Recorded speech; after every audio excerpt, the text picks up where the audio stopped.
Hello, everyone. Gen X Jace and Rational Boomer 2 here. We're here on a Saturday and we're just shooting the shit. It's what we always do. And long time no see, Mike. How you been? Long time no see. I'm sitting here doing this podcast, wondering what the hell's going on with TikTok. I know we're going through some things. I'm not posting on TikTok the next couple of days for financial reasons, not for bending the knee come Monday after basically TikTok pays people for the creator fund on the 15th. I don't want to get banned before the 15th. I want to get my check and then I'll let her fly. But that's beside the point. Yeah, on this show, we just kind of take a break from all the bullshit. And let's be honest, the last week there's been a lot of bullshit. So let's talk about things that are interesting or fun or not so intense. And I was talking to you before we came on, and I said, I've always been, since the 80s, I've always been very interested in the term one hit wonders. Because I grew up and came of age in the 70s. There were a lot of one hit wonders there in the 80s, 90s. You're younger, so you know about these one hit wonders. But there's a lot of interesting stories behind them. And there's a lot of, things that people don't know or people don't realize. So I said, fuck it, let's talk about one hit wonders. Yeah, and you're the perfect one to talk to about this because you have, history in the radio business and Yeah. interviewing artists and stuff. And like I said, we were talking offline before, but I think I kind of surprised you that I knew some of these artists that, that I can kind of pay attention because I mean, Yeah, like, well, you're 10 years, 10, 12 years younger than I am. So it does surprise me because um, a lot of people don't remember this shit. And, I get it, but it's there's a nice lot to of see a kid that knows some shit. I've been called a lot of things lately, Mike. A kid isn't one of them. It won't happen again. Yeah, I have friends of mine, and I remember that I just always thought they had no roots because I mean, I had friends of mine that, I grew up with, we were into like country. I mean, you're from Texas, you actually, it's like, on your birth certificate, you got to listen to George Strait. George Strait's great. He lives right down the road from me, or let's just say one of his houses over there. But when I got out of my small town, upbringing, and I got to San Antonio, I learned two things. It was 1987, 86, 87. And you're talking to a guy that went to a school for less than 100 people, and the girls had to wear culottes. If you looked at a girl wrong, she got pregnant. And I went to Clark High School. Tom C. Clark, he was a former Supreme Court justice. The district that I went to they named after Supreme Court justice. I think he was also Attorney General for Truman, I think, or no, FDR. He's old and gone, but beyond the point. Clark, 3,000 students. And you're talking about going from you're talking about going from into Sodom and Gomorrah from, maybe the promised land. Big fucking hair and mini skirts. And the guys weren't wearing the mini skirts, let's just say that. Yeah. So the 80s were my era, and I was into the bands that were popular at the time, like the Rats, White Snakes, and stuff. But also, like bands before, like Aerosmith. I grew up on the Stones and Rod Stewart, so I always had that. When I got up here and I got earlier, my friends that are my age that they didn't have the roots I did. They listened to techno and fucking, which was horrible. And I remember them dragging me to the clubs, and the only reason I liked those clubs is the drinks were cheap and I could smoke. I mean, I hated that fucking music. I mean, it's like I make fun of my friends because I remember back in 2000, Cher had that big hit "Believe." I fucking, is that Yeah. your jam, bro? I mean, that's what it fucking was. And nothing against Cher. I think Cher was great too. It's just that music just it had no, to me, had no. I mean, it wasn't a Bob Seger. It wasn't, Rod Stewart, Stones. It was just, and they continued to listen to that shit. And they continue to listen to that stuff, and they got no soul. And a lot of my friends, when something comes on, like the hair bands or what, oh, that's Warden Rock. But a lot of those hair bands were one hit wonders too. But a lot of them had big hits. So you're talking about, guys from your era. I mean, we can talk about also the ones from the 80s because I mean, some of those songs were huge, but you never saw them again. Yeah, absolutely. Yeah, back in the 80s, I had a recording studio, as people know. Um, And when I talk about the music business, but I really went in to do radio commercials and create syndicated shows. It was a different time. We didn't have the internet and all that stuff. We literally created radio shows with commercial breaks in it, and we would sell them to radio stations that they in turn would run and then put their commercials in. We made some money, they made some money, and then later on, it changed, and it was really archaic because you had to actually mail the tapes to people. Um, and at that time, I was talking about doing a show about one hit wonders. Now, at that time in the 80s, people go, "What the fuck is that?" Who, they had no idea. Since then, we've talked a lot about one hit wonders. And I worked on this thing pretty hard with another guy, and we never produced the show. We never produced the show. We got a lot of information, a lot of interesting information about it. I even did some interviews with one hit wonders, and I was telling you about that before we came on. Like, for example, I talked to Norman Greenbaum. He did the song Spirit in the Sky. Now, this guy, I talked to him on the phone. He's a fucking weirdo. I mean, he's really proud of himself for that one song. And honestly, I checked it. He probably makes in the six figures every year since he's done that song just on royalties from being in movies and commercials and all that stuff. And it kind of epitomizes the 60s, 70s music. It's got an interesting message. It's religious. I didn't get the sense this guy was really religious. He just got an inspiration. He wrote this one song, it took off, and he's never written a hit song since. Yeah, that song, I get what you're saying, religious, because there was probably some, medicinal stuff involved. So, Oh when you yeah, on drugs. shit Yeah, like that, you may see Jesus and Buddha. I mean, yeah, and I remember that song because, like I said, I used to listen to Art Bell late night, and he would play a lot of that music, like Spirit in the Sky, and a lot of that stuff sounded the same. It sounded like other bands. Like you had the Eagles come out, then you had America come out. well, You had America came out a little before the did Eagles, did I they? think, Oh, or about the same time. okay. Well, I stand corrected. Okay, but you get what I'm Because I saying. remember listening. I remember listening to America in like 70, 71, and the Eagles really didn't hit till the mid 70s. They were there. They were producing stuff, Yeah, they were but they more didn't. country than instead of rock back then, though. Right, Uh, right, Backing up Linda Ronstadt. But it's like that to this day. It's like it's like the hair bands.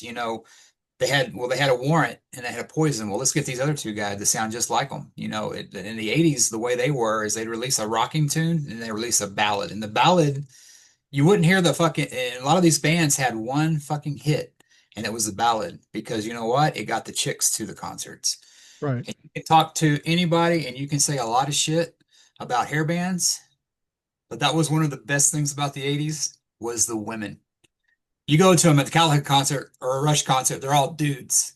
You go to a Def Leppard concert, Poison concert, hey, your chances of hooking up ain't bad. So you can rag on the hair bands all you want, but what did we say that the thing of rock and roll, it's not about changing, it's about girls and money now. But yeah, you had that usually with those hair bands in the 80s, you had that one hit that hit and it was huge. You mean you had bands that had number one hits, and then you had them, they'd have a number one hit, and you'd never hear from them again. So the cycle keeps going on, and I think why it was never a term back in the '70s or '80s is because it's just built up so much to where it's its own genre now. I mean, a lot of it they can call it yacht rock or whatever. Right. Well, you can correct me if I'm wrong because you know more about this. These two artists, these were not one-hit wonders. They were big stars, and they did uh, a lot of hit music. But they both had one song that was totally outside their genre, and it became a big hit. And for them, it was their one genre of hit. And I'm talking about Kiss with Beth. Wasn't a big fan of Kiss. I love the song Beth. And then Poison with Every Rose Has a Thorn. Yeah. Those were totally uncharacteristic of what those bands did, but they took off and they became huge hits. Yeah, Beth saved Kiss because they Kiss had put three albums out, and bands back in the day they would actually put a band album out every 6 months. I mean, now we got to wait like 6 years. But they had these albums, and what put Kiss on the map was Alive, which was a live album, which they piggybacked off Peter Frampton. Evidently, Paul Stanley borrowed a few of his guitars, so Peter Frampton's guitars are playing on Alive, but not Peter Frampton. So and Yeah, they did, and they put Detroit Rock City out, which is I think is one of Kiss's best songs. I mean, I think it's a a classic song.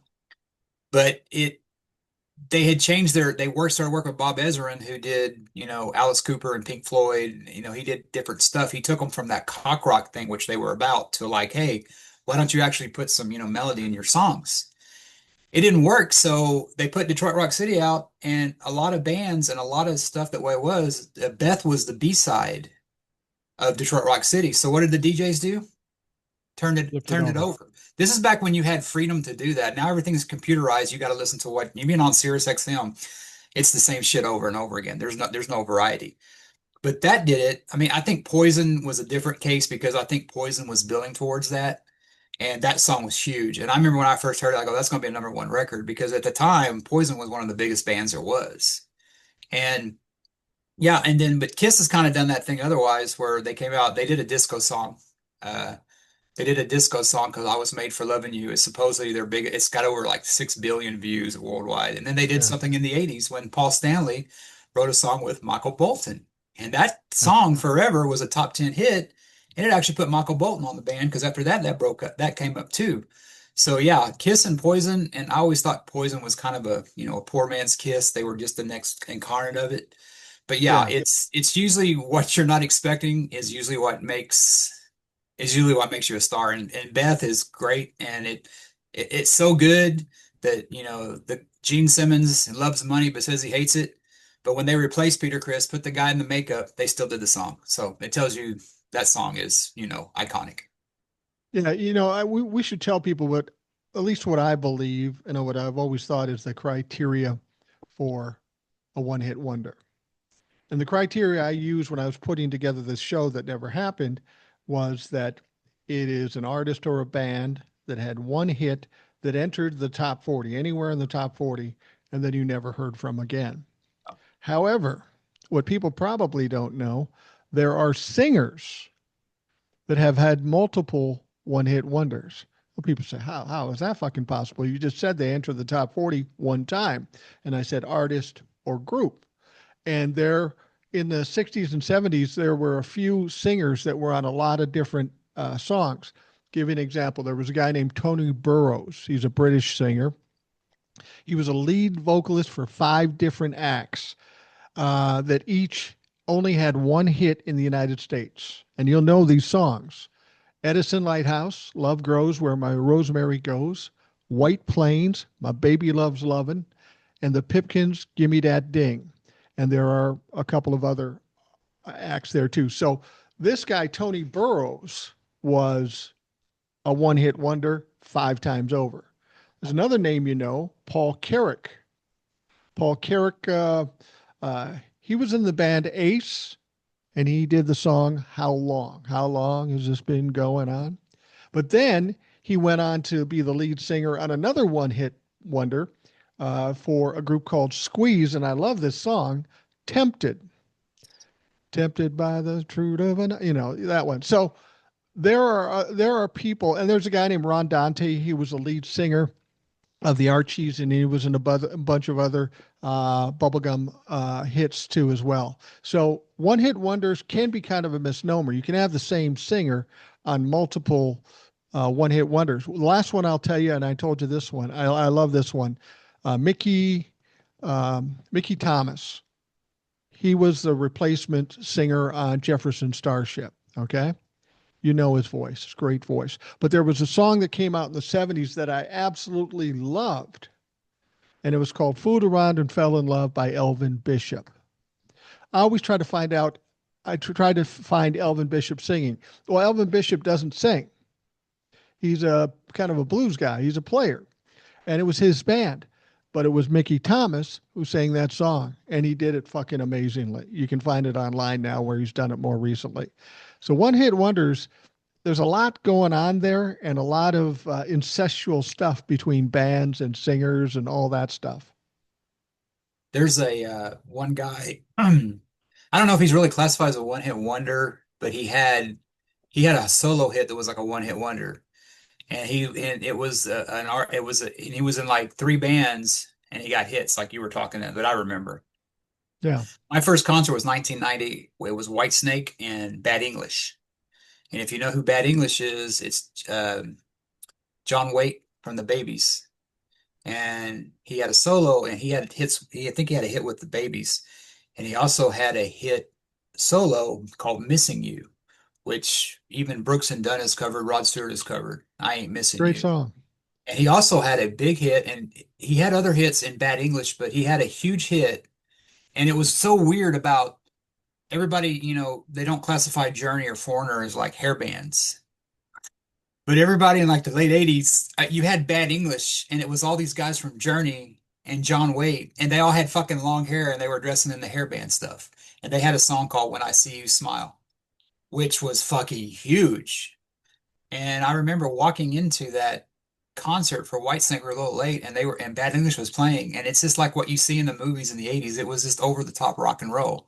But Jonathan White is, I think that's his name. I may have said his name wrong. It was the Babies. He did Missing You, John and Waite. John Waite is his he name. did he did When I See You Smile. But Bad English had other songs. Bad English was a good band. They were like a little bit of a, of course you had, Neil Schon and, Jonathan Cain from Journey in there. So it was like half a Journey. So I mean, it's just these bands reinvent themselves, and you see them later. You see them later in life. But hey, didn't that guy used to be in the Babies? Hey, wasn't that guy solo? So yeah, they could go under other bands and have one hit wonders. But I think Jonathan, he was a one hit wonder in his own. But he had, I think, more hits with the Babies and with Bad English. But he was a one hit wonder on his own, because I don't know if I remember another song by him. You know, there's very famous people that you wouldn't imagine that are one hit wonders. A couple come to mind: Jimi Hendrix Hmm. and Janis Joplin. It's not that they weren't huge stars; that they didn't sell a lot of albums and such. Um, but Jimi Hendrix is a technical one hit wonder because only one of his songs, "All Along the Watchtower," written by Bob Dylan, hit the Billboard Hot 100 Top 40, peaking at 20 in 1968. And that's the only time he did it. You know, he died. Really? Yeah. And Janis Joplin was the same thing. You wouldn't think they'd be one hit wonders, but technically speaking, they were. They were a different, they're kind of like Led Zeppelin. I think they were more album sellers than they were single sellers. Yeah, because Janis Joplin, wasn't that a cover that she did too? Was it Me and Bobby McGee? Wasn't that written by somebody? It wasn't written by her, was it? It was written by somebody No, it else? was written by Chris Christopherson. Chris Christopherson. Yes, I knew it. Yeah, I knew. So that's technically a cover. So yeah, Led Zeppelin, they Atlantic, it drove them crazy that they wanted to release, singles, but Jimmy Page runs that band. I mean, you think about how iconic Stairway to Heaven is. It wasn't a Yeah. single, but they still played it on the radio. I mean, I think the only single they ever released was Whole Lot of Love, and that's because there was a bunch of arm twisting. But Atlantic gave him that record because he was coming from the Yardbirds and was an established artist, and they got screwed for it. I mean, they wanted to cash in, but what was it called? Album oriented rock, AOR, AOR, right. what it's called. And what people don't realize if you're younger is, well, now you just put it on a hard drive and it plays it. But back then, you want to go have a smoke or, go to the bathroom, you put on Stairway to Heaven or In the God of the Vita, you know, and that's what you did. And speaking of, famous people outside their they're famous for other things besides they were one hit wonder, then they went on to other stuff. I grew up watching soap operas with my mom and grandmother, and Bold and the Beautiful was on in like the late 80s. It's still on today. Rich Forster, Ron Moss, he was in a band called Player, and they did a song called Baby Come Back, Yeah. One which of my is favorite yacht rock 70s iconic songs from that's a when I one hit grew up. wonder too, because I Baby haven't Come. heard anything else from Player, right? No, no, no, no. Players had a few other hits. Yeah, This time I'm in it for love, and yeah, they've had few hits. but Player always reminded me, if you don't know Ridge Forrester or Player, you probably remember the Swifter commercials. Like, Baby, come back. I mean, you see these songs that are these one-hit wonders. Like there was a big song in the 90s. It was on a song Johnny Depp movie, Benny and June. It was called The Proclaimers. And Right. it was I would walk 5,000 miles Five, or whatever. And it 500 miles. Yeah. 500, yeah, it was everywhere. And that was a great movie too. I mean, Depp was playing, if you haven't seen it, Depp was playing Chaplin like character trying to woo a girl. It was really good. But there's an episode of Friends when they're on a road trip, and this is back when, they had CDs or cassettes, and they were stuck in a car, and the radio wouldn't play, so they had that song, and it kept playing over and fucking over. And that's kind of what you did with a lot of these songs that, the songs were so big that they couldn't repeat the success. You know, it's weird. You talk about going back and listening to songs and have limited things. I remember when I lived out in Arizona, I was going to drive 1,500 miles back home. I made a mixtape of all my favorite songs and stuff, and it was just horrible quality and all that stuff. But there was a time in the 60s and 70s when we had 8 tracks. You know what 8 tracks are? They're kind of a cartridge, and they had 8 tracks, and you could listen to the songs. What was interesting about 8 tracks, there was really no way to set it up where you could flip to the next track at the end of one song. So frequently, what would happen is it would click over in the middle of the song. Now, when you hear a song and you hear it over and over and you're singing with it, you note that click. And in your head, it's just like part of the song. So you'd be hearing a song, it would click down to the next track and start back up. But then when you'd hear the song straight through someplace else, you go, wait a minute, something's fucking missing. That click. I wonder sometimes how many people imagine songs in the wrong way because of that switch from one track to another track with Yeah. 8 tracks. Now you wouldn't have done that because they didn't have 8 tracks when you Oh, were no, growing they up, but did. when I had it, that was a big deal. Oh, they did. They had 8 tracks. I remember listening to it, and I hated them. I hated them. What really got me was cassettes. When cassettes came out, that was kind of the big thing. But I do remember my parents having some 8 tracks. And yeah, that was it, like program one, program two, three, and four. I mean, it's like, Yeah. and we're such a, and back then, I guess, we're such an impatient society. It's like, fucking do it, and that's why I kind of, I rather had a record, because record is a lot like a CD. You could just skip the song. And I Right. remember what one of the best things, a lot of times you'd buy these songs in the 80s or something, like when I was doing it, it had one good song on it and the rest of it was fucking trash. Yeah. So Yeah. you would buy these things and I think they still do them, cassette singles. You remember those? They did. I don't think maybe they still do them, but yeah. I Yeah. don't know, but that was the way Billboard was done back then. Well, this is the number one song or whatever. But there was a thing that was a game changer for me, and it's right before I got my license. They had a thing to where they had the technology. This is 1980s technology, so don't laugh. But you put a cassette in there and you want to go to the next song, and if there was a gap in there, it would forward to the next song. That was a fucking game changer. That was good. That was I good. don't think I people will realize admit that. that. And of course, when you have an artist that one song goes into the other, you kind of got to play it by ear. But when there's a gap in there and it stopped, but I think I think a lot of artists got screwed too in the 80s, one hit wonders. One band I can think of is a band, they were called Kix, Kix. Mhm. They had a song about suicide called Don't Close Your Eyes. I don't know if you've ever heard it, but they were a band that had been playing since the late 70s and 80s, but they weren't pretty. They were a good rock bluegrass working band that a lot of bands they inspired got bigger than they did. Well, in the Yeah. late 80s, they did a song called Don't Close Your Eyes about suicide. And I remember I was watching the Headbangers Ball, which is how you discovered a lot of these one hit wonders. It was what MTV played, and when you're a teenager and you can't go out on Saturday nights, what you watch that and you watch wrestling. They had a song called Blow My Fuse. And it was just a good rocking, kind of metal song and stuff like that.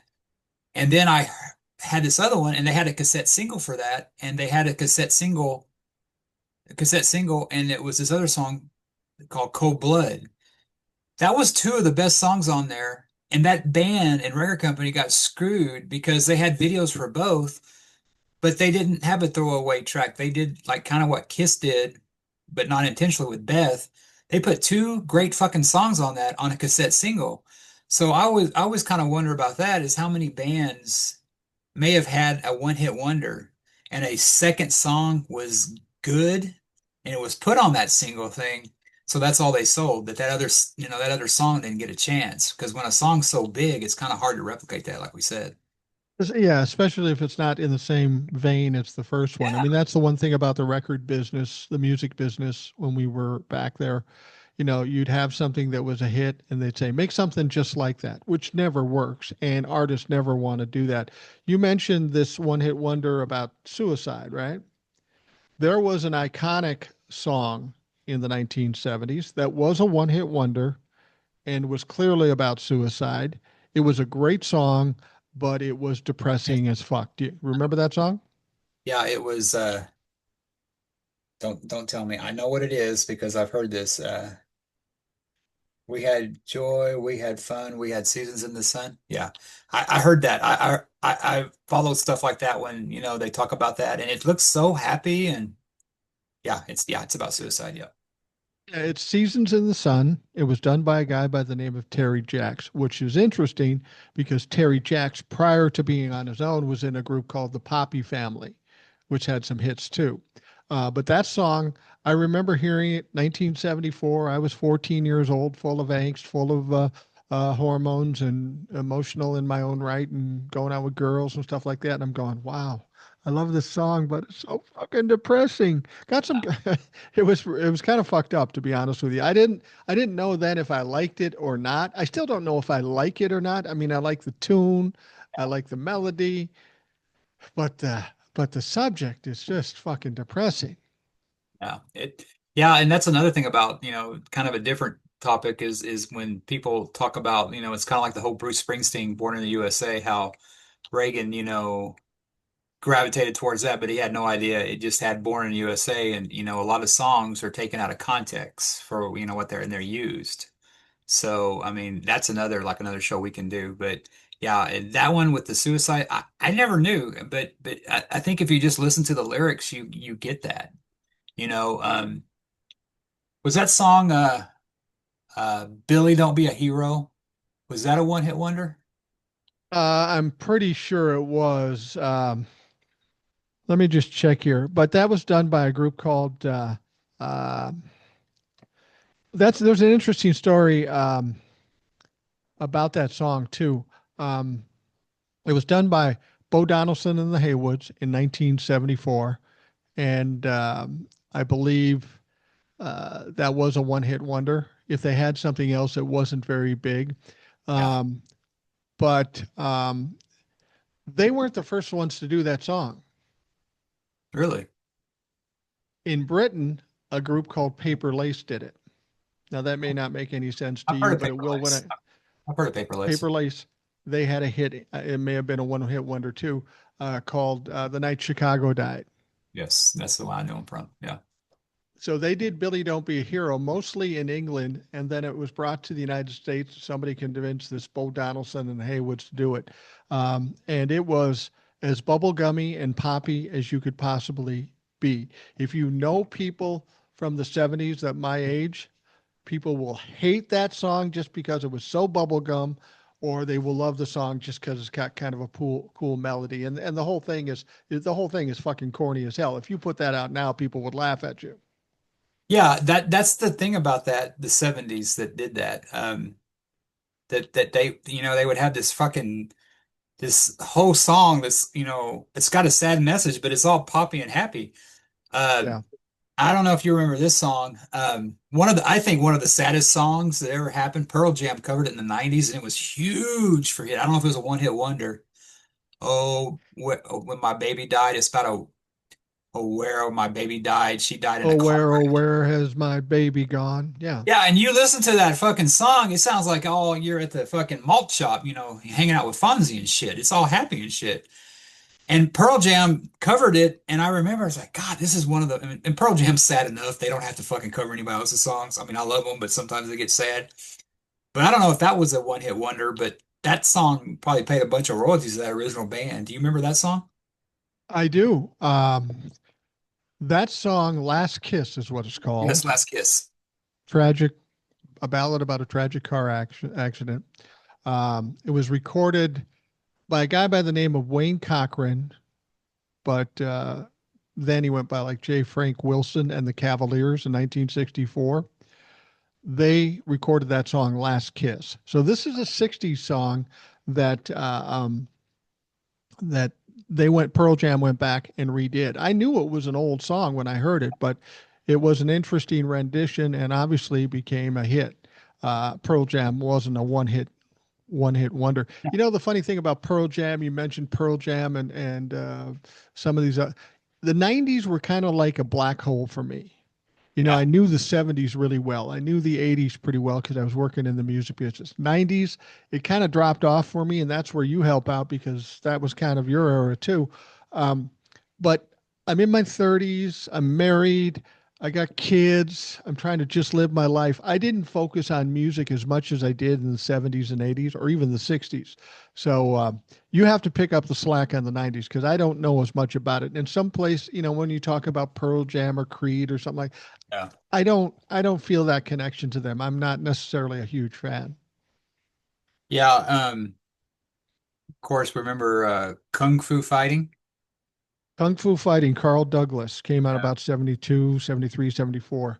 Yeah, that was a huge song. Have you And ever and seen? and you know why that was kind of huge back then?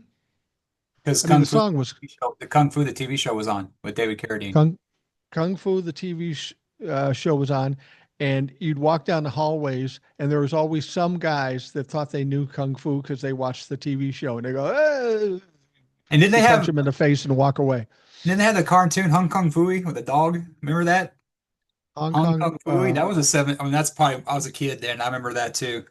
No, Uh, that's true. I remember it vaguely. That's true. Kung Fu every was huge back then. every time I hear that song, when I first heard that song, you know who I thought it was? I thought it was Huey Lewis because he's got that kind of a voice that you would hear like that the guy of Huey Lewis, sounds like. They kind of, I like when I first heard, I thought, is that Huey Lewis? And they've been around since the 70s, but I mean, if you compare him to Huey Lewis's voice, um, one song Well, they're that we, similar. huh? They're similar. Huey's white and Carl Yeah. Douglas is I black, mean, didn't though. he have the headband on like Ralph Macchio or what, the Karate Kid or whatever?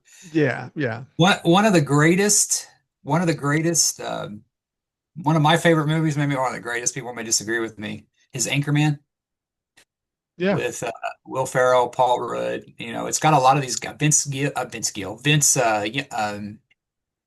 forget his name. Vaughn, Vaughn. Vince Yes, Vaughn. a lot of these guys that before they really broke. I think Will Ferrell was already the star, but they sing "Afternoon Delight." Oh, yeah. And that was by the Starland Vocal Stallard Band. Vocal Band. Yeah, so that was always a fun. I mean, if you haven't seen Anchorman, one of the greatest movies, don't bother with the second one. But I mean, that shit's just magic. I mean, an afternoon delight. And Mike, can you explain to me what this song's about? Because I'm not quite getting it. This I'll be isn't a song perfectly they play honest on with you. Sesame Street, right? Yeah. Well, it sounds like it. It's very Yeah. poppy. It's very up tempo. It's a group of people. It's not one singular voice. Well, it is, but it's intermixed. St- Starland Vocal Band, Afternoon Delight. It was in the 70s, later 70s, I think. When that came out, I was in my teenage years and I was consuming music, and I kind of like the feel of the music. The first thing I thought of when I heard that music, I thought it was a commercial for something. Like one. Yeah. I really thought it was a commercial. And after that, I kind of liked the song, but it wasn't cool to like that song when you're 16 or 17 years old. So I acted like I didn't like it. But it's amazing how that took off because as much as it was a one hit wonder, it was so popular that they gave the Starland Vocal Band a variety show on television on one of the Really? networks. They did. It lasted about 5 weeks. It didn't last very long because there wasn't really much substance to it. But that song was huge. Have you ever, what about the one hit wonders that where the song is written by somebody famous? Yeah, can you think of one of those times? Uh, so a song that's famous. But say somebody was, yeah, I A know. one I oh, know oh, when we're oh, thinking about right now from the 80s, and it's like Nothing Compares to You by Prince, because Prince wrote that song. Prince wrote the song. Sinead O'Connor wrote it. Well, we can talk about Jimi Hendrix and All Along the Watchtower too, because Bob Dylan wrote that. But Sinead O'Connor, Nothing Compares to You. One of my favorite Prince songs. Oh, yeah. Absolutely one of my favorite. And Sinead O'Connor does a good job at it, but after a while, Prince redid it, and that's absolutely the best rendition. But that song for Sinead O'Connor is technically a one-hit wonder. Yeah, and what I kind of focus a lot on too is we were talking about bad English before, but there are like incarnations of bands that like they were big with other bands or solo, and then they had like, what a lot of people don't know is that Derek and the Dominoes had Layla. That's a one-hit wonder by that band. It is. Technically, It yeah. is. Which is Layla, if you've ever seen Goodfellas, I mean, you talk about cinema, about music and movie meeting up together. That's like one of the greatest, you've seen Goodfellas, right? With, how they're playing Oh, Layla. Yeah. Okay. Okay. Didn't know. I didn't. good You fellas said you checked out in the and 90s, Mike, so I didn't know if you had seen that one. but good fellas and Tombstone, my favorite movies. Yeah. I think Okay. those Both are 90s some of the movies, best by the movies. way. So you did get out. Yeah. Yeah. Um, also, When my wife allowed it and she went with me. another band, one of my favorites that I'm surprised they only had one hit, but incredible singer. He was in a band called Bad Company on Swan Song's label, Hmm. and the song is called "All Right Now" by Free. Right. And Free is very special to me because a lot of the bands that I love, like Kiss and Aerosmith, took away from Free. A lot Were of that, influenced by that him. open guitar stuff. So yeah, "All Right Now," and there's another one. There's it has to be maybe one of the ugliest people that I've ever seen, and if he's dead, I apologize, but I just remember this video and just with his and I thought it was Billy Joel when I first heard this song. You know how when you're discovering music and some like I was talking about, that sounds like, Huey Lewis. I Yeah. thought In the Summertime was by Billy Joel. Because it to Oh, really? me that sounds like Billy Joel. I mean, that song came out, probably when I was 0 in the 70s. But the poor guy singing it, Mungo Jerry, had the biggest sideburns. And Oh, that just guy was a weirdo. Yeah. and Mungo he just Jerry, wasn't Summertime was he a huge hit. he wasn't what you call a handsome man. No, no, no respect for not two foxes like us, of course. I Well, mean, exactly. yeah, but I thought that was Billy Joel. I mean, and then when I listen to, I hear Eric Clapton, I know it's Clapton. When I hear, Paul Rogers, I know that's fucking Paul Rogers. It's weird Right. because, Paul Rogers isn't a one-hit wonder. He is with that band, same with Clapton. So I'm just surprised because I know that Free has a couple other songs, and I'm surprised they're only a one-hit wonder because they were a great band, but they probably weren't around very long. Here's an interesting one hit wonder that's more of my era in the 70s. And it was a huge hit and it was a good song. As time has gone on, many people have said it's a shitty song. As time has gone on, people have disliked it. And there was a singer in the 70s called Minnie Riperton, and she had a song called Loving You. Yeah, And she had like a 3 octave voice, and she's way the fuck up there. And it was a good song. I think her husband produced it. Minnie Riperton had the song. Now, she died very young of cancer. yeah. But here's the interesting thing about Minnie Riperton and that song particularly. Her daughter, do you know who her daughter is? What's her last name again? Minnie Ripper. Riperton, No. Maya Rudolph from Saturday Night Live, Oh, really? and from Bridesmaids and all the other things. Oh, Yeah, yeah. Wow. and I believe she wrote the song about her daughter, Maya Rudolph. Mm. And her father's last name was Rudolph. That's why she's Maya Rudolph. But that's an interesting song. People love that song, but now if you go on TikTok and some of these other places, fucking worst song ever. And I get why they might say that because it's a little inane, but for the time, I mean that's the thing what people have to understand.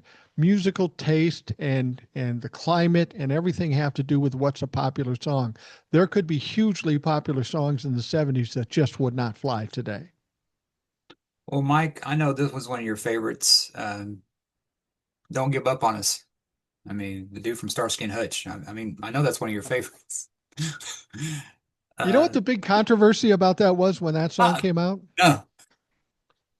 Uh, it was either just before or just after Don't Give Up on Us, Baby. There was a rumor or a scandal or a report that uh, David Soul, who sang that song, who was Starsky, I believe, in Starsky and Hutch, there was a story that he smacked the shit out of his wife or girlfriend. So it was ironic that he said he did that, and then he's singing, "Don't give up on us, baby." People were just freaking out about that shit. Yeah, the thing, he was also in a movie. He's known for Starsky and Hutch, but he's also in Salem's Lot, which was a great '80s movie. If you're a kid, it scared the shit out of you. It had kind of Nosferatu kind of tones on it, but that's another podcast. Stuck in the middle with you, Oh, that Steel's is one Wheel. of the Steelers wheel. Steelers wheels stuck in the middle with you. Fucking classic song. It was brought back to life by the movie. What Reservoir was the Dogs. movie? Reservoir Dogs. Reservoir Dogs. I love that song. It came out in the early 70s, and it was just a weird song. However, we were talking about singers that sang in a one hit wonder and then went on to something else. Do you know who the lead singer of Steelers Wheels was? No. Jerry Rafferty, who went on to do Baker Street and a few Oh other wow. songs in the later 70s. Yeah. Was Bakerfield's a one-hit wonder too? No, Baker Street. They had a few hits, I think. Jerry Rafferty had a few hits on his own, but he was a lead singer and he was in the band Steelers Wheels, and I love that song. You know, that's one of the things to me. One hit wonders. There's a lot of one hit wonders that are absolutely iconic. They are important to my memories and important. You know, with music, you can music is like smells. You can hear a song and it transports you back to a specific moment in time. Like, for example, there's a song called Color My World. Okay. Color My World was a slow song. And I think it was done by, God, who was that done by? Um, uh, by Chicago is who did it, which is another great band and had people coming in and out. Color My World immediately transforms me back to Longfellow Park, South Minneapolis, a park dance. Because when you were in your 13, 12, 13, 14 age range and you're a white guy like me, you can't fucking dance, but anybody can slow dance, as I found out. So I hear that song and I immediately get transported back to the early 70s. Speaking of white boy, play that funky music, white boy. By was it Wild Cherry? That's another one hit Yeah. wonder. I used to play that when I used to DJ. I used to DJ weddings and stuff like that. My boss did it, so I ended up taking it. I haven't done it in a few years, and it's a lot of work when you're by yourself. But that fucking song, I think I played it every gig I did. I mean, that's not. I mean, it's more funk to me than disco, but it's kind of got elements of both, which funk and disco go together. Hey, Yeah. speaking. I'm sorry. No, go ahead. Well, speaking of disco, I know, Mike, this is one of your favorites, and you probably saw her other work, a song called More, So, More, More. Uh, Andrea True Connection. yeah. You want to tell the story about that, Mike? What she Is did it, before her one hit is, wonder? is, is that I mix these two I mix two people up, but Andrea True Connection. If I Andrea True, if I know the story correctly, Andrea True prior to having that hit song was essentially a porn star, Yeah. which is interesting. Which Yeah, is really fucking interesting. because now today, I mean, they may not, I mean, the '70s were so wild that, they may not play a song like that now. You know what I'm saying? Because of her. I mean, if before he got caught with that stuff, if Ron Jeremy tried to release a song, they probably wouldn't play it. I'm saying there's like '70s, everything fucking went. I mean, you had fucking Travolta, who was a one-hit wonder on his own, but he had hits with Grease. You're the one that I want, and Sandy, and all that shit. But didn't he do a song? Didn't I Let Her In or something, which is god awful. And I love Travolta, but that's Yeah, yeah, he did Let Her In. yeah. You John need to Travolta put did a you need song. to put him back in the bubble, dude. That song was horrible. If you Yeah, know he what I'm was the talking bubble about. boy. Well, and he Yeah. did, Grease Lightning and stuff. That was great Grease though. Lightning. I could never understood how they got away with playing Lightning Oh because yeah. he was referring to the car in the song as a pussy wagon. Oh Now yeah. nowadays you could probably get away with it, but in the 70s, early 80s, that was kind of pushing the fucking envelope. The chicks will cream. I mean, you Yeah. talk about, did she put up a fight? I mean, yeah, I remember seeing that as a kid, and I was 5 when that came out, '77. And my mom took me to see it. And my mom had no clue. She just liked it and stuff. She's probably just staring at Travolta. Well, I fucking Yeah. tell you who I was staring at, and that was Olivia Newton fucking John, Yeah. Who who wasn't? she died. I actually saw her a few years. It's weird. I saw her a few years ago after she was in remission, but I got to see her in concert. She was here in San Antonio. And speaking of one hit wonder, that kind of about that. But I remember. Okay, I'll talk about Grease and I'll go back. I remember seeing Grease, and I just remember watching it in high school because in the 90s, the 70s were popular. Yeah. That's how Kiss came back and Aerosmith, all that stuff. Right. Well, I remember watching that as a teenager, and I watched it as a kid through my whole life. And this is a Yeah. kid that knew every fucking word of Star Wars. Look, sir, droids. But that shit, I never got it till I was in high school. I'm like, holy shit. It's like, I mean, it was just, I mean, nowadays you look on TikTok and they fucking, they put up they block a fucking somebody smoking a cigarette. I mean, you had the one guy on there that he was lighting a cigarette with a fucking flamethrower, you Yeah. know, and it's like, but to me, Olivia Newton-John, when she did Hopelessly Devoted to, I liked that Olivia. When she did the stuff at the end, I didn't like that slutty Olivia. And I know I like the wholesome Olivia. But Yeah. I did too. fast forward to Olivia Newton-John and what that woman went through was hell. I mean, her husband disappeared and took some of her money. I mean, had breast cancer. The woman like ate like fucking vegetables. And I remember I saw her and and there's another one hit wonder. I'm getting to it. And she was playing at this, and I was watching it, and she was talking, oh, Andy, and it's like I fucking know that guy. It was her guitar player. Her fucking Oh guitar player. yeah. His name was Andy Timmons, Right. and he was in a band called Danger Danger. Real, real original name there. Yeah. They had a song called Bang Bang. They also had a song called Naughty Naughty. So it tells you what they were into. But I mean, a lot of the hair bands, the music was fucking great. The lyrics, I mean, it's like, I mean, of course, and you had a pretty boy in the band, that's what sold the albums. And I was Yeah. like thinking, I know that motherfucker. And I Googled it and stuff, and it's like he went on to bigger success working for Olivia than he fucking did with Danger Danger. I mean, you have a lot of those guys that were one hit wonders that went into producing music. Yeah. Uh, Jimmy Page was like that. Jimmy Page and John Paul Jones, that's how they met. They were working on Bond movies as studio musicians. So they meet up and do that. You have a lot of bands that, they had one hit and like hell, Richard Marx, he wasn't a one hit wonder, but he produced a band called Vixen. They were a 80s band. It was a female band they were decent, but it was hard to tell them from the guys. And they had a song called Edge of a Broken Heart. And he produced it, but he ended up going and doing a lot of shit for it. But a lot of those bands, they produce other stuff and they sometimes make more money producing other artists than they ever fucking did making one hit wonder. Yeah. Yeah. Absolutely. Oh, absolutely. A lot of them went on to uh, making a lot of money and other things. I got one hit wonder for you, and it comes directly out of Minnesota. People always think about Prince coming out of Minnesota, but Yeah. there was a guy that had a bigger hit than Prince at that moment in time. Prince obviously surpassed him, but at this moment in 79, 80, there was a song that came out that you still hear all the time today. And I'm talking about Funky Town. Lips Want to Incorporated. take you to Funky Lips, in, Lips, Town? Yeah. Lips Incorporated. Yeah.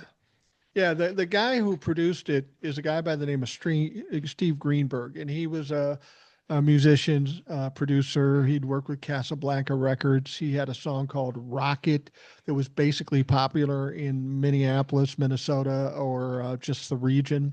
But that song hit, and it just fucking exploded. And a couple of interesting things about that. First of all, they had three female singers in that group.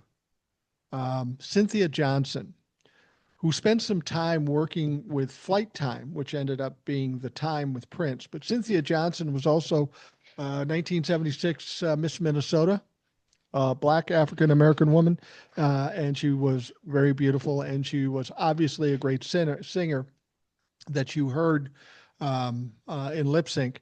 But a couple of other singers that were involved too. One was Melanie Rosales. She did some national stuff, but she was hugely popular in Minnesota. But the other one is Margaret Cox. Now, Margaret Cox went on to be the lead singer in a band that was an offshoot of the Prince thing called Tamara and the Scene. You may or may not remember that. They had a couple of hits actually, but Margaret Cox was in that. But when this hit, it was absolutely huge. And talk about a guy making a lot of money off one song. Steve Greenberg made a lot of money off that song. I talked to my brother. He met up with him, and he says Steve's a little weird and kind of full of himself at this point, but that was a fucking great song. What was the Times biggest hit? I told you before that on another show that, I remember the time for being in Morris Day being in Ford Fairlane with Dice. And I Yeah. remember playing on that, but I don't remember too much of the time. What was their biggest hit? Oh, they had numerous hits. So they weren't a one hit wonder. No, no, no, no. They But they had have a song that goes, oh, wee, oh, wee. Don't they have a song like that, Jungle Love? Is that them? Jungle Love is them. Yeah. They had they they had Cool. That was their first hit. Cool. They had another great song called The Walk. They had Gigolos Get Lonely Too. I don't know if they classify as top 40 hits, but the time was hugely popular, especially in the Midwest region. But I remember, a friend of mine, Monty Moyer, was the one of the original members of the time. He was a keyboard player. If you ever take a look at the picture of the time, and he isn't hard to pick out. Only white guy in the group. He's playing the keyboards. But you know where the time got the most response? More people came to their concerts than any place else, including Minneapolis. It was Detroit. Detroit was just nuts for the fucking time. I can see that. But they're, yeah, I just remember the time with, I remember Morris Day especially, because they were some other videos. But what I always thought was the time was another one hit wonder, and I was wrong about this, but it was a song. I hear it today because the actor Luke Perry, Hmm. the late actor, he has a son that's a professional wrestler, and he comes out to this Oh yeah, song yeah. called his name's Jungle Boy, but he comes out to Tarzan Boy. I always thought that was the fucking time. I was wrong Oh about that, no, I guess, but I can kind of see the time doing a song like that. That's why the oh we oh that's kind of Jungle Love, yeah. Now I always got those kind of mixed up because like they say, all these songs, you know, they borrow after each other. Well, But the Mike, I think. Go ahead, sorry. interesting thing about the time, they also had the bird. I just want to tell you this. I know we're getting shorter on time here, but and you want to, we'll wrap things up. But um, the time, it's interesting. You talk about Morris Day. He's the most famous person. Well, maybe not. Jimmy Jam and Terry Lewis, who got fired and went Yes, off and did their exactly. own I know thing. them too. They're, they're, they're pretty famous too. But Morris Day was never intended to be the lead singer of the group. Um, he didn't want to be the lead singer of the group. Morris Day is a drummer. And when they first came up with the concept of um, of the time, when Prince came up with the concept of the time, the original lead singer, and it wouldn't surprise anybody, is a guy by the name of Alexander O'Neill. Now, Alexander O'Neill went on to his own hits on his own. In fact, I've talked about it before. The friend of mine, Monty Moyer, wrote the song If You Were Here Tonight. And he went on and did that. But he was supposed to be the lead singer of the time. And the only reason the story is told they were at like a Denny's or a Perkins or something right off of 94 here in South Minneapolis, and they're all getting together, and Prince is talking to him. And Alexander O'Neill said, "Look, Prince, I need some more money. I need a car. I need a house. I need that shit paid for." Prince got up and walked out. Next thing they knew, Alexander O'Neill wasn't in the fucking band anymore, and he went to Morris Day and he said, "Morris, you're going to be the lead singer." And he goes, "I don't want to be a lead singer. I'm not a lead singer." He said, "I don't even know how to be a lead singer." He goes, "Dude, all you have to do is be cool." He goes, "How do I be cool?" He said, "Just put your hand in your pocket, be cool." And that's how it all started with Morris They're Day dressed being sharp. in the time. I always remember him dressing sharp too. Oh And yeah, they all didn't he did. have that little? Didn't he have that little pencil mustache or whatever?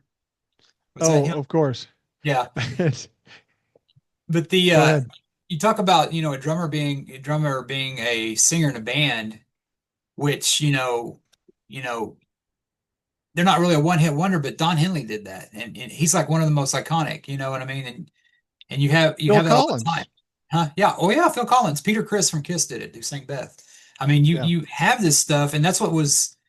It seems like as you got more in the '80s, and I mean, look at Dave Grohl, one of the greatest drummers with Foo Fighters. And Yeah. by the way, if you haven't heard his version of Baker Street by Foo Fighters, it's great. It's one of the best covers ever. I know we gotta get things to wrap it up, but if we go a little over, it's our show, and as you always say, we can do what the fuck we want to do.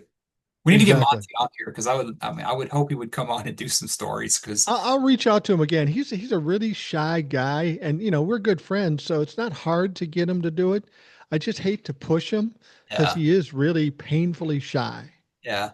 And that's funny because I mean, he was a rock star. I mean, he got to see shit. I mean, he wasn't in Prince's thing, but and that's what gets me about people that, rag on other people like, oh, he's a one hit wonder. That's fucking more hits than you fucking had, motherfucker. You know what I Yeah, mean? Or all that yeah, I mean, I hear that all the time with Kiss. All that band's a joke. I mean, that fucking band has sold over 100 million fucking albums. The music does stand for something because the makeup just didn't sell that. I want to wrap it up with a question for you, Mike, and I'll give you my okay. answer first. And I think we need to do this topic again because there's so many out there that we haven't talked about, and it's our show. We'll do what the fuck we want to do. Off the top of your head, and I'll give you mine first. What is your like? Because we know things change. Like, what is your favorite Led Zeppelin song? Oh, it's "House of the Holy" this week. It could be something else week. At this Yeah. moment, date and time, if you had a song, a one-hit wonder song to pick as your favorite, what would it be? I know I'll let you go. I was going to say I was going first, but I want to hear you say because it's fresh in your memory. Only because it gave a certain amount of energy, and it comes from a time that kind of resonates with me because I was in my teens, and it's a song we talked about last week. It was a song originally written by the old blues guy Leadbelly, and the Yes. song is Black Betty Yes. by Ram Jam. You can still see the video, and it's just a very primitive video, guys in a yard someplace. But that song really, when you heard that song, it just caught you. There's one other song like that made me feel the same way. It's not a one-hit wonder, I don't think. Well, maybe it is. Golden Earring, Radar Love. It's got No, this driving they it's got have this other driving force. Yeah, they have other hits, but 3 a.m. Ram 3 a.m. Jam and Black Betty, you can't help but feel inspired because of it. You mentioned Black Betty, and the song I was thinking about last week. We're talking about that. I think they were a one hit wonder too. And this isn't my pick. This is by a band called Mountain, Leslie Weston Mountain, called Absolutely. Mississippi Queen. Was it Mississippi Queen? Mississippi Queen. One of my fondest memories of that song, and it wasn't done by them. I was going to a concert to see Kiss. Surprise, surprise. This had to be the early 2000s.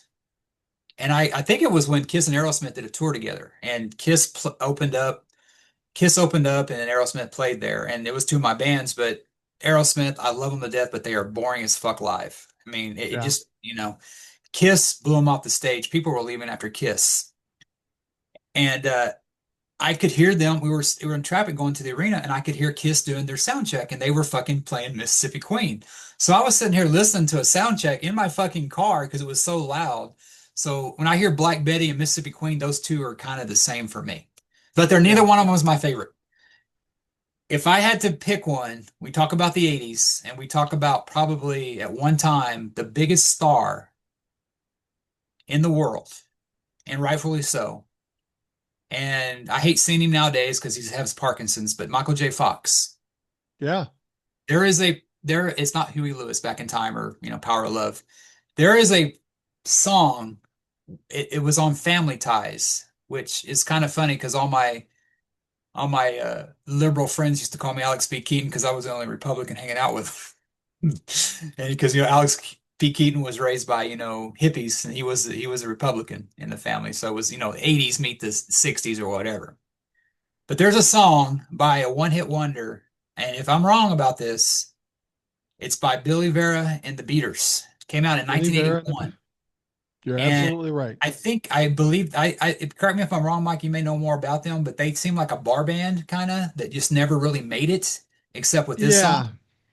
Yeah, yeah, that's pretty much true. I'm just going to pull That song them came out up. in 1981, but I don't think that was really a big hit for them until like later in like the mid 80s when Family Ties, he had broken up with a girl. I think it's Tracy Pollan, the one he eventually married. They broke Right. up or whatever, and it's one of them. And it's just Michael J. Fox is just so good that he's thinking about that. And Yeah. if you look at a lot of videos, like music videos, you always see the guy looking at the girl's picture and fucking singing a sad song about her. I think so many bands took from that when video took out. But when he's doing that thing at the end, you hear the crowd, whoo, laughing, and it just hits that in and again. I mean, that just fucking sends chills down my spine. I mean, that I think that's from being a kid, but goddamn, so much emotion. And it's just, I mean, if I had to pick a one-hit wonder as my favorite, now, that would be it. Don't ask me in 2 weeks, it'll change, but that's just in just a one song. Yeah. And you always kind of wonder, it's like, God damn, that song is so good. Why couldn't they repeat that? If you're there, people are your age or older, they'll remember that show. It was a huge show. It was back when network shows made a difference, Family Yeah. Ties. And when that song hit, it was, it was like one of those things in TV shows back then. There was always events or things that created a moment when somebody got married, or JR. there was JR, or there was Luke and Laura on General Hospital when they got Mhm. married. Oh fuck, so that moment and that song was very poignant and very touching, and I can tell you a lot of people of my age go, "Oh, fuck that song." But again, a one-hit wonder. But Michael J. Fox is so good in anything he does. I mean, I was watching him. He was literally one of my favorites because when he was doing Back to the Future, they didn't like, I think, Tom Selleck auditioned to do Indiana Jones. A lot of people don't know that, but CBS wouldn't let him have his contract with Magnum PI. NBC Yeah, was they weren't shits about it. They let him do that. They said, "Well, you can do Back to the Future as long as you keep your commitments to Family Ties." And he did. I mean, he was probably a lot younger than Tom Selleck too at the time, but I mean, he probably drank a lot of Pepsi free, a lot of caffeine, getting that shit done. But he made it work. And I've seen him lately. He was on Curb Your Enthusiasm with Larry David. You can obviously tell the guy's sick. The guy's still good. The guy still got it. And when he did Secret to My Success, I mean, a lot of people say Eddie Murphy 80s, but I mean, fucking Michael J. Fox was there first. And I'll say that as yeah. a Gen Xer for him. One last bit of trivia. Back to the Future, iconic with Michael J. Fox, right? Mhm. Did you know that Michael J. Fox wasn't the first choice for Marty? In fact, they filmed much of the movie with the original choice for Yep. Marty, and that happened to be Eric Stoltz, who went He was on in and Mask. done was what? He was the actor in Mask. He And was many the other actor. movies. Yeah, he was a Did you ever see? redheaded guy. Yeah, he was the guy that played Rocky Dennis and the guy that had the elephant-like man disease. Mask with Cher and Sam Yeah. Elliott. Yeah, he just didn't have any chemistry. They shot all this stuff and he had no chemistry. They said he did fine. He's a great actor, but Yeah, it just didn't fit. And, in retrospect, you have to kind of agree. What better person to play that role than Michael J. Fox? And, when I first saw that movie, I loved the movie. I like time travel and all that stuff. I'm yeah. intrigued by all that stuff. I never at that time when it came out did I think that that there would be Sequels. sequels, or that it would be thought of that as that great. You mentioned Mountain and Mississippi Queen, one hit Uh, wonder. But if you talk to rock stars right now, Oh yeah. they pay homage to that song and Oh that yeah. group. Yeah. Um, the other thing too, while we're wrapping things up, uh, there was another iconic song in Back to the Future, and it was Huey Lewis and Power of Love. And apparently, Huey Lewis was recommended. I don't know what it was, but Huey Lewis wrote this song, and they said, "Would you write a song for this movie?" And he didn't understand the movie, and he said, "I can't write anything about the movie, but I'm going to write Power of Love." Um, And so he did. And, and it was obviously iconic for the movie. It still is. But Huey Lewis says, I'm kind of pissed off about it because it's a huge hit. And I probably made the least amount of money off that hit because they wouldn't let me include it on one of my albums. Really? Yeah. That wasn't on a, oh wow, I guess it wasn't on sports, was it? No, it wasn't on sports. Really? Wow, I never thought about that because I remember, of course, when that song came out, it took off and I became a big Huey Lewis and the News fan. And I just remember them always talking, well, that guy's old. He's like in his 30s, Huey Lewis, because he wasn't that young rock star guy. Huey Lewis and them had been around a while, and they ran with it too, man. So, but And I saw them at Minnesota State Fair, and they were great in State that Fair. time frame.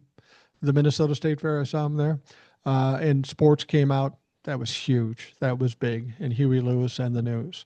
Uh, He mentions where I'm at in power, the heart of rock and roll, San Antonio. yeah, yeah, That's yeah. absolutely. When I always hear like one of the city I'm by is like, oh shit, and then when you're a kid, he says San Antonio. Yeah, Huey Lewis had a good run. They did, and one thing about we'll wrap it up in a little bit, but one thing that was that made along with Michael J. Fox was fucking Christopher Lloyd, one of the most unsung, funniest Oh yeah. fuckers. If you haven't ever seen Taxi and his character Jim, I mean, my God. And also he was great as Uncle Fester in the Addams Family. It's great. It's just fucking great. I love Christopher Lloyd. If you like Christopher Lloyd, I'll give you two movies to see because One he Flew was Over the in Cuckoo's both the Nest. movies. No, recent movies. Okay. And nobody, a lot of people haven't seen them. Bob Odenkirk's in these movies. It's called Nobody and Nobody Two. Yeah. I've Fucking seen good Nobody. movies. And see Nobody Too. And Christopher, um, uh, he's in that movie too, and he's hilarious in that movie. And he's like 250 years old. Yeah, don't get me started on Better Call Saul because that dude's one of my favorites. I love that guy. Yeah, So, absolutely. well, we're Well, gonna wrap it up, Mike.